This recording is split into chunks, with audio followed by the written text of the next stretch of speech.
இன்றைக்கி வீடியோவில் ஹெல்த்தியான ஒரு ஸ்நாக்ஸ் தாங்க செஞ்சு காமிக்க போகிறோம். குழந்தைங்களுக்கு ரொம்ப பிடிக்குங்க. ஸ்கூல் போகிற குழந்தைங்களுக்கு நீங்கள் ஸ்நாக்ஸ் மாதிரி கொடுக்கலாம். ஸ்கூல் விட்டு வர பிள்ளைங்களுக்கும் நீங்கள் இதை கொடுக்கலாங்க. உடம்புக்கு அவ்வளோ நல்லதுங்க. நட்ஸ் ஐட்டம்லாம் வேணான்னு சொல்கிற பிள்ளைங்க கூட இதை விரும்பி சாப்பிடுவாங்க. அந்தளவுக்கு நல்லாயிருக்கும். நீங்கள் செஞ்சு பார்த்துட்டு சாப்பிட்டு பார்த்துட்டு சொல்லுங்கள் எப்படி இருக்குன்னு.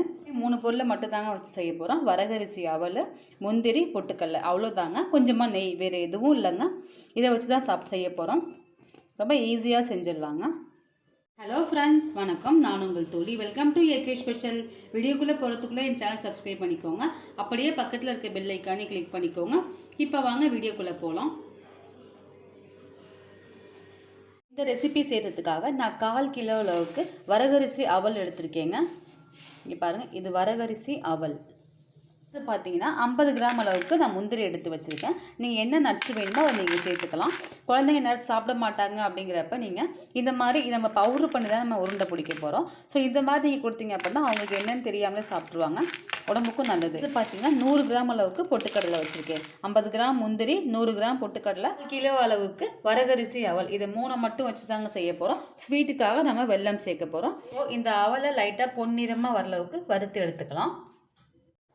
இப்போ இதை கடாயில் சேர்த்துக்கலாம். இது நல்லா வறுத்துக்கலாம். இதை நீங்கள் குழந்தைங்களுக்கு ஸ்கூலுக்கு ஸ்நாக்ஸ் மாதிரி கூட நீங்கள் கொடுத்து அனுப்பலாங்க. குழந்தைங்களுக்கு அவ்வளோ நல்லது. கண்டதை நம்ம கடையில் வாங்கி கொடுக்காம இந்த மாதிரி வீட்டிலேயே பண்ணி கொடுத்தோம் அப்படின்னா அவங்க உடம்புக்கும் ரொம்ப ஹெல்த்தியாக இருக்கும். நம்மளும் நல்ல பொருளை குழந்தைங்க சாப்பிட்டாங்கங்கிற ஒரு திருப்தியும் நமக்கு கிடைக்கும். இந்த மாதிரி கைவிடாமல் ஒரு 5 நிமிஷம் வறுத்து எடுத்துக்கோங்க.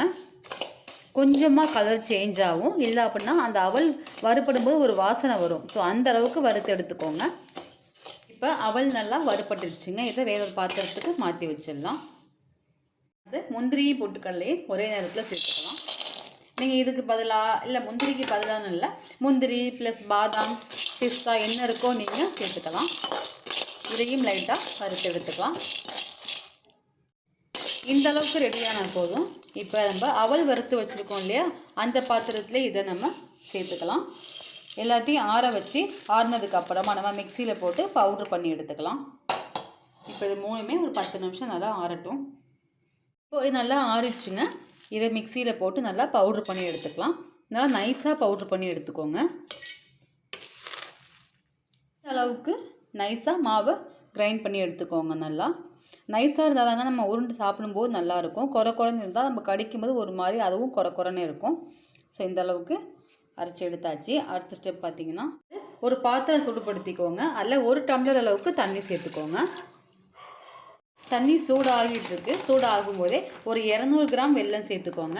நான் 1/4 கிலோ அவல், 50 கிராம் முந்திரி, 100 கிராம் பொட்டுக்கடலை போட்டிருக்கேன். இதுக்கு 200 கிராம் வெல்லம் சேர்த்துருக்கேன். நீங்கள் ஸ்வீட்டுக்கு ஏற்ற மாதிரி சேர்த்துக்கோங்க. லைட்டாக அப்படியே கலந்து விட்டுக்கோங்க. இந்த வெல்லம் தண்ணியில் கரைஞ்சாலே போதுங்க. ரொம்ப பாகுப்பதம் வரணும் அப்படிலாம் எந்த அளவும் தேவையில்லைங்க. இந்த வெல்லம் கரைஞ்சாலே போதும். பிஞ்ச் அளவுக்கு ஃப்ளேவருக்காக நான் ஏலக்காய் பொடி போட்டிருக்கேன். நீங்கள் வேணுன்னா சேர்த்துக்கலாம், இல்லை அப்புறம் ஸ்கிப் பண்ணிக்கோங்க. வெல்லம் நல்லா கரைஞ்சிட்டுங்க. இது அப்படியே ஒரு பக்கம் வச்சிடலாம். இது இருக்கட்டும். கடாய் வச்சுருக்கேங்க. இப்போ இதில் நான் ஒரு 2-3 ஸ்பூன் அளவுக்கு நெய் போட போகிறேன். நெய் எவ்வளோ போட்டாலும் நல்லா வாசனையாக இருக்கும். நான் ஒரு 3 ஸ்பூன் அளவுக்கு நெய் சேர்த்துக்கிறேன். இந்த அளவுக்கு நெய் சேர்த்துக்கிறேன். நெய் நல்லா சூடாச்சு. இப்போ நம்ம அரைச்சி வச்சுருக்க மாவை இதோட சேர்த்து நல்லா ஒரு முறை கலந்துக்கலாம். நெய்யில் வதக்கிறப்ப பார்த்திங்கன்னா அந்த உருண்டையோட டேஸ்ட்டு ரொம்ப நல்லாவே இருக்குங்க. அதுக்காக தான் அடுப்பை லோ ஃப்ளேம்லேயே வச்சுக்கோங்க. நல்லா வச்சு கலந்து விட்டுக்கிட்டே இருங்க.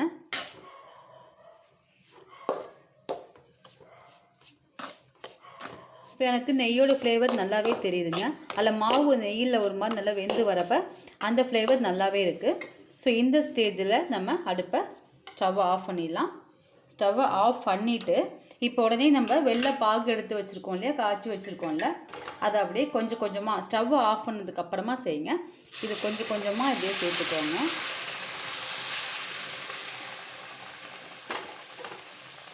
இப்போ இதை கலந்து விட்டுருங்க ப்ளீஸ். இதெல்லாம் நீங்கள் ஸ்டவ்வை ஆஃப் பண்ணதுக்கு அப்புறமா செய்யுங்க. இந்த மாதிரி கொஞ்சம் தண்ணியாக இருக்கிற மாதிரி இருக்கும். பட் அப்படிலாம் இல்லைங்க. அது நல்லா ஊறினதுக்கு அப்புறமா கெட்டியாயிடும். இருக்கிற வெள்ளைப்பாகு இதோட சேர்த்து நல்லா கலந்து விட்டுக்கலாம். இப்படி கலர்னிங் அப்படின்னா இந்த மாதிரி வந்துடுங்க, இந்த மாதிரி. ஸோ இது அப்படியே ஆறட்டும். ஆறுறதுக்கப்புறமா நம்ம உருண்டையாக உருட்டி பிடிச்சி வச்சிடலாம். இல்லை அப்படின்னா இது அப்படியே ஒரு நீங்கள் தட்டில் வச்சுட்டு அதை அப்படியே காய்ஞ்சதுக்கப்புறம் நீங்கள் கேக் மாதிரி கூட கட் பண்ணி எடுத்துக்கலாங்க. நான் இப்போ இதை ஆறுனதுக்கப்புறம் உருண்டை மாதிரி பிடிக்க போகிறேன். உங்கள் கை தாங்குற அளவுக்கு சூடு வரும் இல்லையா, அந்த அளவுக்கு இதை நீங்கள் உருட்டி எடுத்துக்கோங்க. எந்த சைஸு உங்கள் பிள்ளைங்களுக்கு பிடிக்குமோ அந்த சைஸுக்கு உருட்டி வச்சுருங்க.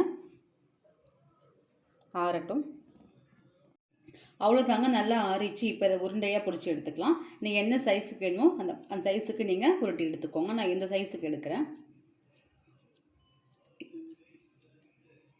அவ்வளோதாங்க, ரொம்ப ஈஸியாக செஞ்சிடலாங்க.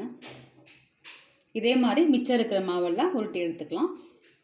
உங்கள் குழந்தைங்களுக்கு எப்படி பிடிக்குமோ அந்த மாதிரி நீங்கள் பண்ணி கொடுத்துக்கோங்க. டேஸ்ட்டு அவ்வளோ நல்லாயிருக்கும். நம்ம நைஸாக மாவு மாதிரி அரைச்சிடும் இல்லையா, அதில் எந்த குறப்புமே இருக்காது. டேஸ்ட்டு கடித்து சாப்பிட்றதுக்கு அவ்வளோ நல்லாயிருக்கும். அவ்வளோதாங்க, ஃபைனலாக எல்லா உருண்டையும் உருட்டியாச்சு. பார்க்கவே ரொம்ப சாஃப்டாக இருக்குது. இங்கே பாருங்கள். ஸோ இதே மாதிரி நீங்களும் உங்கள் வீட்டில் ட்ரை பண்ணி பாருங்கள். குழந்தைங்களுக்கு கொடுங்க. எப்படி இருக்குது என்னன்னு சொல்லிட்டு கமெண்ட்ஸில் சொல்லுங்கள். வேறொரு வீடியோவில் பார்க்கலாங்க. தேங்க்யூ.